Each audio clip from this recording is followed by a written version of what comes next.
नमस्कार शेतकरी मित्रांनो, स्वागत आहे आपल्या सर्वांचं आय-टीचा शेतकरी या युट्यूब चॅनलमध्ये. तर मित्रांनो, 100 दिवस 100 औषधाचे मी तुम्हाला सांगत आहे. याचा आजचा दिवस आहे 20वा आणि आजचे कीटकनाशक जे आहे त्याचं नाव आहे मित्रांनो ट्रासिड. तर हे ट्रासिड जे कीटकनाशक आहे हे अदामा कंपनीने बनवलेलं आहे. अदामाचे जे जे प्रोडक्ट्स आहेत त्याचा रिझल्ट देखील छान येतो. अतिशय उत्तम कलेक्शन आहे त्यांच्याकडे जे औषध असेल त्यांचा. आणि ह्या ट्रासिड बद्दल सांगायचं म्हटलं तर मित्रांनो, ह्याचं मोड ऑफ ऍक्शन जे आहे ते आहे कॉन्टॅक्ट. आता कॉन्टॅक्ट म्हणजे काय की संपर्कजन्य. आता संपर्कजन्य जे औषध असतात ना मित्रांनो, हे कसे काम करतात याचं मी एक उत्तम उदाहरण तुम्हाला देण्याचा प्रयत्न करतो.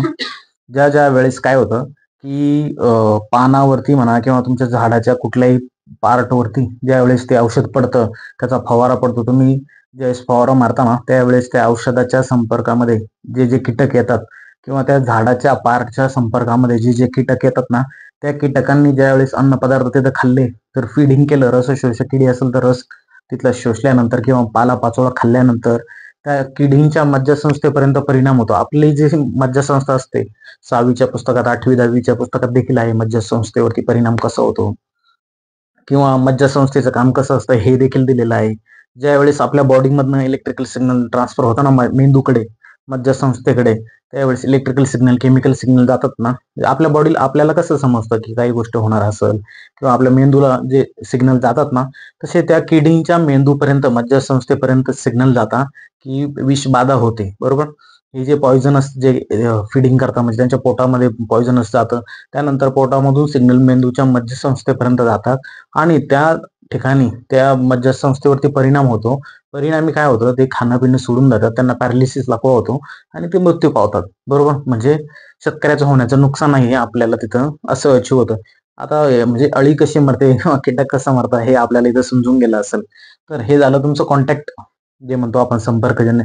हे असं काम करतं आणि याच्यामुळे असे कीटक मारतात. आता हे झालं अदामाच्या ट्रासिड बद्दल. आता थायोयुरियाज ग्रुप जो आहे इन्सेक्टिसाइडचा, तर याच्याशी बिलॉंग करतो. अजून त्याच्यानंतर स्पिनोसिस ग्रुप आहे इन्सेक्टिसाइड. म्हणजे कीटकनाशकांचे ग्रुप असतात, एक कार्बामेट म्हणा किंवा ऑर्गॅनोफॉस्फेट, स्पिनोसिस, आयव्हरमॅक्टिन, हे असे नवनवीन ग्रुप्स आहेत. भरपूर ग्रुप आहे. ग्रुप 30चे, ग्रुप 5 किंवा ग्रुप 23 असे ग्रुप्स आहेत ना. या ग्रुप्स वाईज मी एक व्हिडिओ बनवल नंतर सेपरेट. पण ते टेक्निकल मध्ये इतकं जास्त इनडिप काही माहिती असायची गरज नाही. एवढंच लक्षात ठेवा की स्पिनोसिसचा ग्रुप आहे आणि थायोरियोजचा ग्रुप आहे, कारण याच्यात 2 कंटेंट आहे. आता पहिलं कंटेंट कोणतं, डायफेन्थुरॉन 40% एससी आणि दुसरं कोणतं, स्पिनेटोरम 5% एससी. आता डायफेन्थुरॉन आणि स्पिनेटोरम 5%, बरोबर. पहिलं जे आहे ते 40% आहे, डायफेन्थुरॉन 40% म्हणजे भरपूर आहे ते. त्याचा रिझल्ट देखील छान येतो त्याच्यामुळे. आणि एससी फॉर्म्युलेशन मध्ये आहे दोन्ही पण, बरोबर. दोन्ही घटक एकत्र केले आणि एससी फॉर्म्युलेशन मध्ये बाटली टाकून आपल्या खिशात दिले, बरोबर. आता एससी फॉर्म्युलेशन म्हणजे काय की आपली पिठी साखर असो किंवा आपली जी बारीक मीठ आपण म्हणतो, जे आपण अन्न म्हणजे आपल्या जेवणाच्या ताटामध्ये आपण घेतो, ते बारीक मीठ जे असतं ना मित्रांनो, ते झालं एससी फॉर्म्युलेशनचे. म्हणजे तसे घटक असतात, बरोबर. ते जे घटक बारीक मिठावानी किंवा पिठी साखरेवानी घटक जे असतात, तसे घन पदार्थ असतात आणि ते पदार्थ आपल्याला एक दह्यासारख्या द्रवामध्ये एकत्र करून, बरोबर, ते घन पदार्थ पिठी साखरेसारखे किंवा बारीक मिठासारखे दह्यासारख्या द्रावणामध्ये टाकून बाटलीत भरून आपल्याला दिलं जातं. हे झालं एससी फॉर्म्युलेशन.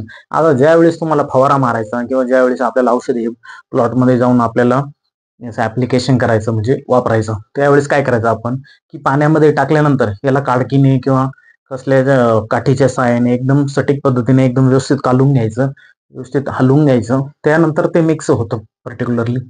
आता हे झालं तुमचं एससी फॉर्म्युलेशनचं, कोणतं, डायफेन्थुरॉन 40% आणि स्पिनोटोरम 5%. आता त्यानंतर ह्या औषधामध्ये त्यांनी रेन फास्टनेसचं एक म्हणजे रेन फास्टनेसचा दावा केलेला आहे कंपनीनेच. तर रेन फास्टनेस मध्ये काय होतं की जर तुम्ही औषध मारलं जरी 1-1.5-2 तासानंतर जरी धो पाऊस आला, तरी ते काय म्हणतात की हे पावसामुळे धुवून जात नाही, कारण काय की ते चिपकून राहतं असं त्यांचा दावा आहे. म्हणजे रिझल्ट आपल्याला भेटतं. रेन फास्टनेस याचा चांगला आहे. आणि याचं जर प्रमाण जर घ्यायचं असेल आपल्याला, तर आपण 2 मिली प्रति 1 लिटर पाण्यासाठी घेऊ शकता. म्हणजे उदाहरणार्थ आपला पंप जर 10 लिटरचा असेल, 10 लिटर पाणी आपल्या पंपामध्ये जर बसत असेल ना मित्रांनो, तर आपण हे औषध 2 मिलीनं म्हणजे 20 मिली घ्यावं.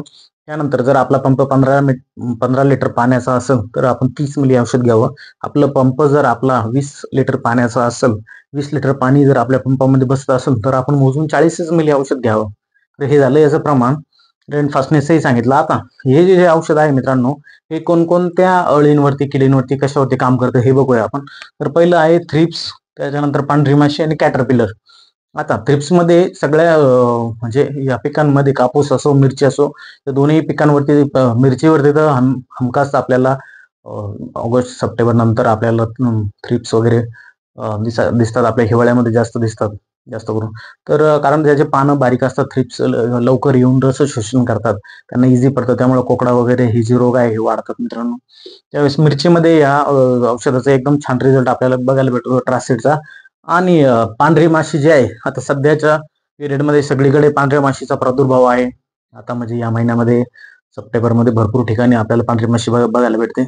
आपण जर संध्याकाळच्या टायमाला 8, 9, 10च्या टायमाला जरी आपण बल्ब वगैरे जरी लावले ना, तर स्लॅबचा वरती आपल्याला पांढरी माशी भरपूर वेळेस येऊन चिकटते, दिसते आपल्याला उडताना, फिरत असते. आणि हीच पांढरी माशी काय करते, सोयाबीन सारख्या पिकांमध्ये किंवा मूग असेल या पिकांमध्ये काय करते, येलो मॉझॅकचं जे काम आहे इकडनं तिकडं व्हायरल करण्याचं काम या पांढरी माशीमुळेच होतं. तर पांढऱ्या माशीसाठी हे ट्रास अतिशय छान पद्धतीने काम करतं. या पांढऱ्या माशीपासूनही आपल्याला कंट्रोल भेटतो.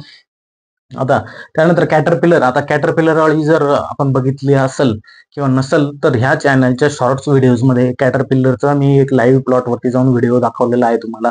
तुम्ही तो तिथनं जाऊन बघू शकता. कॅटरपिलर ती अळी जी आहे ती कशी दिसते, तिला काटे कसे असतात, एकदम जवळचा व्हिडिओ आहे, क्लोज. तुम्ही बघू शकता. तिथे छान छान अळ्यांचे कलेक्शन जे व्हिडिओज आहे लाईव्ह प्लॉटमधील तेही बघू शकता. तुम्हाला अळींची ओळख होईल. जेणेकरून तुमच्या प्लॉटमध्ये जर एखादी अळी दिसली तर तुम्ही चॅनलला जाऊन व्हिजिट देऊन बघू शकता की ही अळी ती आहे का, ही आहे का, कोणती आहे. हाही तुमचा सर्वे होईल, स्टडी होईल. जर तुम्हाला इंटरेस्ट असेल किंवा तुम्हाला माहिती जर घ्यायची असेल तर शॉर्ट्स फील्डमध्ये व्हिडिओजमध्ये तुम्ही जाऊन बघू शकता की कॅटरपिलर कशी दिसते. आणि बऱ्याचशा शेतकऱ्यांच्या मनामध्ये संभ्रम आहे की ह्या अळीला हात लावल्यानंतर आपला मृत्यू होतो, आपण मरून जातो. असं काही नाही मित्रांनो. या अळीला हात लावल्यानंतर मृत्यू होत नाही, काही नाही, ही अफवा आहे. परंतु आपण स्वतः काळजी घ्यावी एक त्याची. तर या कॅटरपिलरसाठी हे औषध अतिशय छान काम करतं. आपल्या कापूस पिकावरती म्हणा किंवा मिरचीवरती हे औषध रेकमेंड केलेलं आहे. तर मित्रांनो, अशाच नवनवीन माहितीसाठी, नवनवीन व्हिडिओसाठी चॅनल लाईक करा, शेअर करा, सबस्क्राईब करा. आणि आपल्याला जर एखाद्या औषधाबद्दल शंका असेल किंवा पुढील औषध आपल्याला कोणतं बघायचं आहे याबद्दल जर तुम्हाला काही मनामध्ये असेल तर कमेंटमध्ये लिहा तुम्ही, त्यावर मी व्हिडिओ बनवल. आणि शेजारील बेल आयकॉनला क्लिक करायला विसरू नका, जेणेकरून तुम्हाला नवनवीन व्हिडिओ जर टाकले तर ऑटोमॅटिकली तुमच्या मोबाईलमध्ये एक नोटिफिकेशन येईल, किंवा युट्यूबला जर गेले तुम्ही तर तिथे रेकमेंडेशनमध्ये येऊन जाईल. तर मित्रांनो, जास्तीत जास्त शेतकऱ्यांपर्यंत पोहोचवा, प्रत्येक शेतकऱ्याला हे समजावं, हाच एक हेतू आहे मित्रांनो. धन्यवाद.